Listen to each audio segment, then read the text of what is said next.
Hi, everyone. My name is Pieter Gunst. I'm the CEO of Legal.io, and I am delighted to be here today with Anna Richards, the Director of Legal Operations at Micron Technology. And today we'll be discussing Anna's journey getting to that role, and as well as the challenges along the way. Anna, thank you so much for taking the time to join.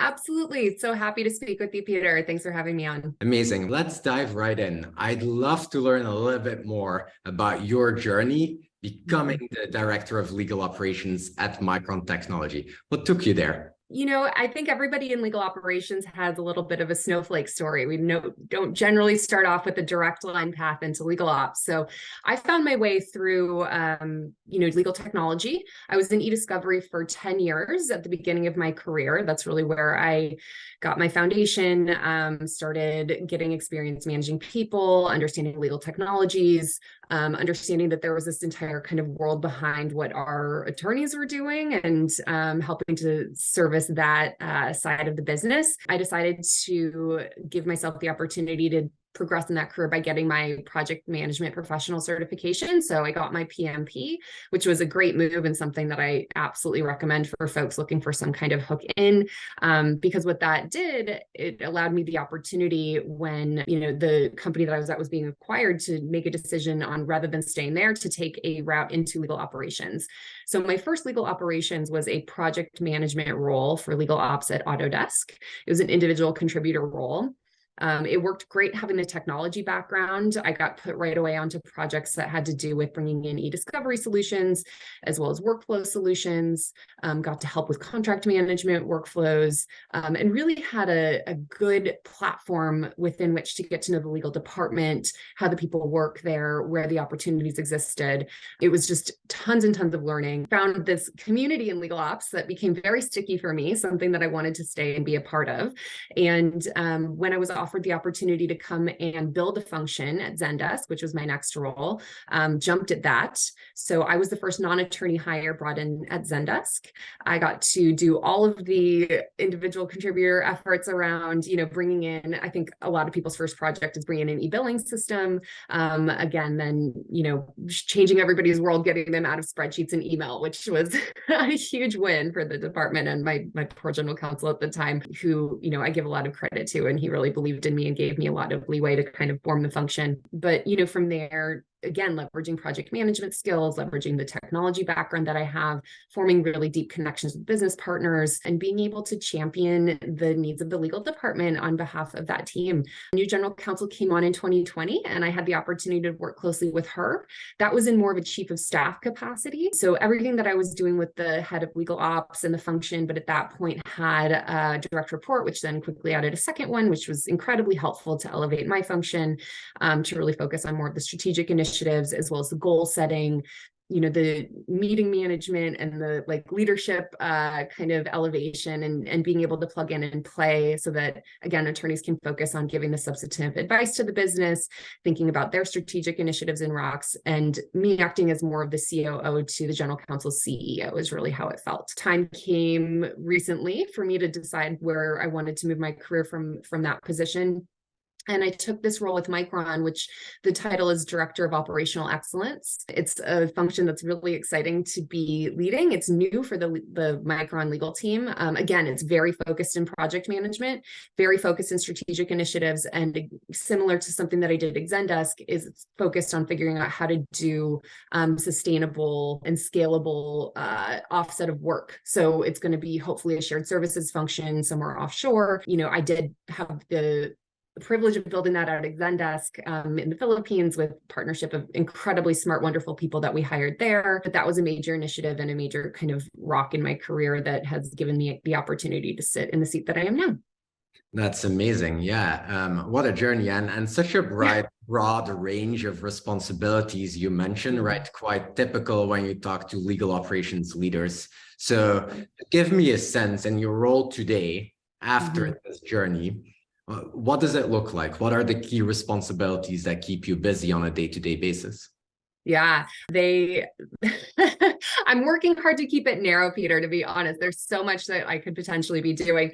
So first thing that I did when I came on, aside from just sort of learning a little bit about the culture and the team, it's a much bigger team. I went from, a team of about 50 attorneys, and 5,000 people at Zendesk to a team of 100 attorneys and 50,000 people at Micron. So the scale has just increased exponentially. Wow. One of the reasons I made the decision to move was kind of to act as a maturing function for my career.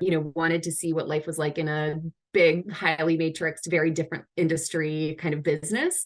Wanted to test my chops against the influence and impact that I hope to have, having to convince stakeholders that are very much outside of, the pick up the phone and call your friend mentality, which is something that the kind of Zendesk culture and Autodesk culture leaned on a little bit more. But my day-to-day responsibilities after just sort of getting my feet under me had been to go around and kind of survey the department to find out where the opportunities existed. I knew that my boss wanted me to focus on, again, launching a shared services function, wanted me to dig in on optimization, general kind of like help to bring up the function of the team into a thoughtful way that's enabled through right process, right people, right technologies. And I do have partners in the ops management who own technology and who own outside counsel. So I get to just kind of really focus and dig into the project management strategic initiative side of things.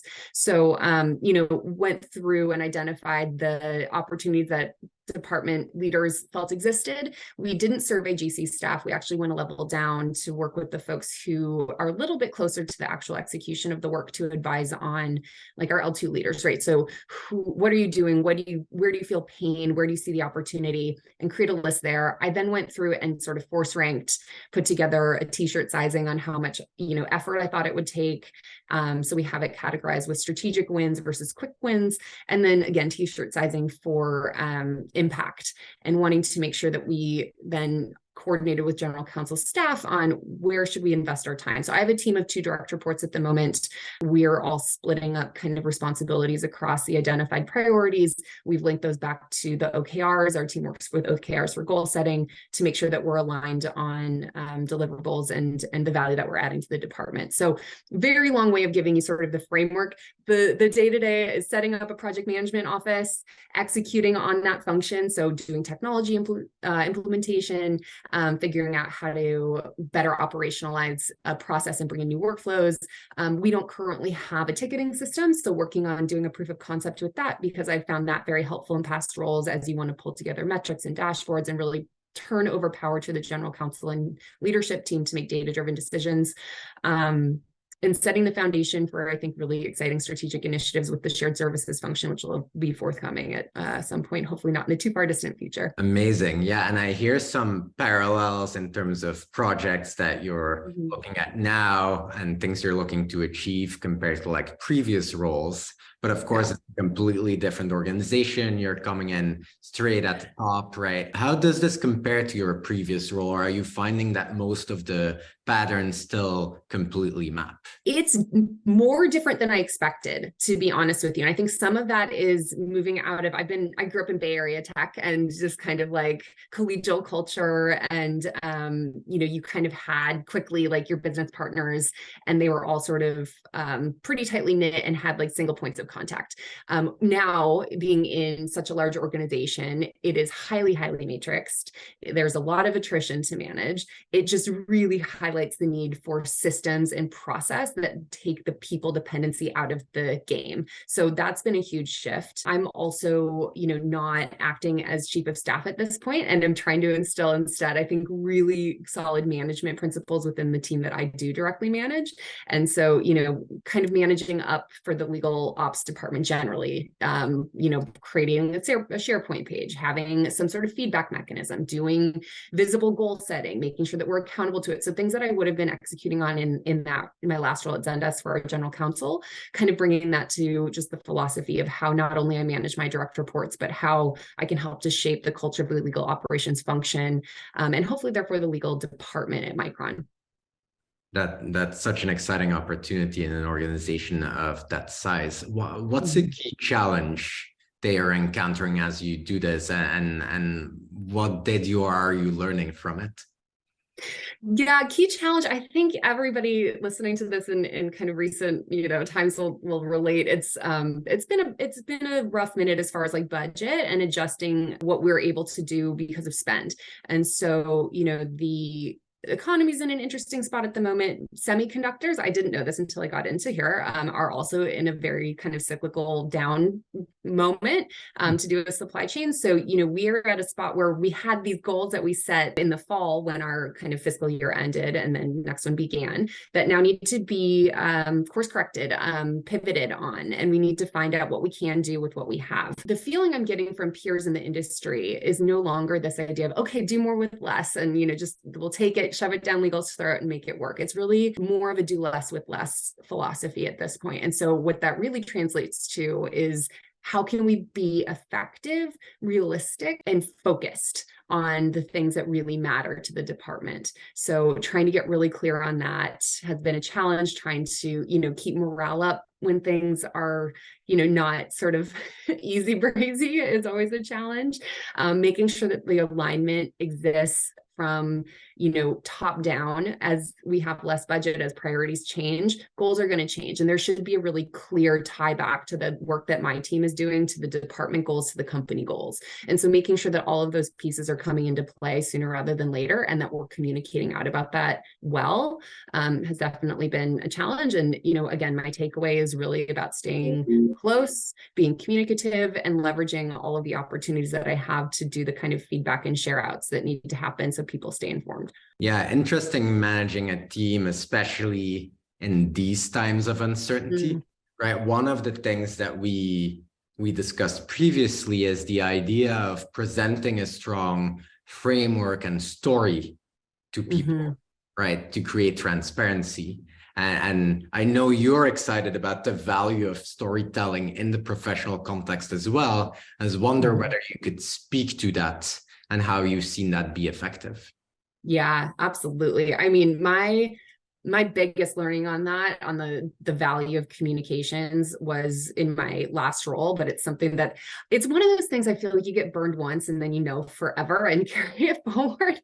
But there was, a project that I got rolled onto while I was still at Zendesk where, there'd been a miss with communications, not through anybody not doing what they were supposed to, but just that in practice, the way that one group thought that, an idea had been presented and, validated, in practice with the people actually doing the work, it was not that experience. And so things went a little bit haywire. And digging into it a bit, I think it was really this miss on the people who signed off were not the people who were doing the work, and there was no glue between the two to like bridge that gap. And so you operate as though things are all approved and moving forward. Come to find out it actually doesn't work for the business. You're in a bit of a pickle. So I had an amazing comms partner that I got to lean on at Zendesk. I learned a ton from her and from the change management team, and just kind of how to be thoughtful and structured around communications. I think we all talk about, communications and storytelling and business cases and these things, which actually I think legal has a big gap on. I don't think legal does a good job bringing business cases and sort of like mature business statements back to the org. I think legal kind of rests a lot on really smart people who know enough. But I think that there's a lot that we can do to mechanize that. And I think that's a role that legal ops is primed to play.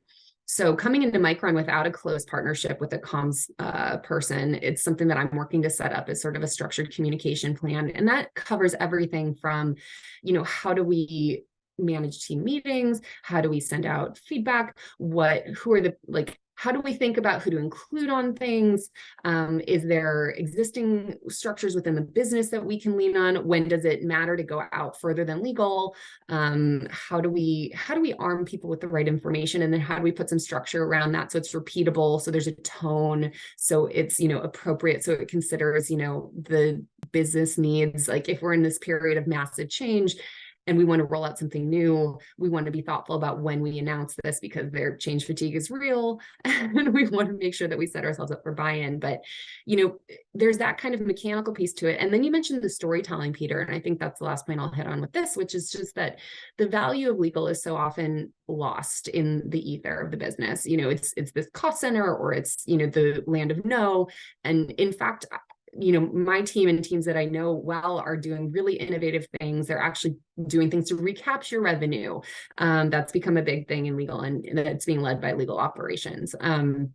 We are being strategic in the advice that we're giving to the business. We're getting involved and embedded in the different parts of the business rather than just sort of sitting somewhere that, just getting contracts routed to us. And so if nobody's there to sort of champion that and tell the story in a way that the business can consume easily, it's going to be missed. And I think that as we are, again, in this doing less with less phase and hopefully looking forward to build a strong foundation, so when we're out of this, we're primed to, play big time. Getting the value known is something that we can start focusing on without, having to invest in a huge technology, but I think will make a big difference for how legal is viewed by the entire org. I love that. Anna, thank you so much for sharing your story and part of it with us today. I really enjoyed learning a bit about your journey, the things that drive you and the challenges you face. So thank you so much for sharing this with the community. Oh, so happy to have had the opportunity. Really nice to speak with you too, Peter.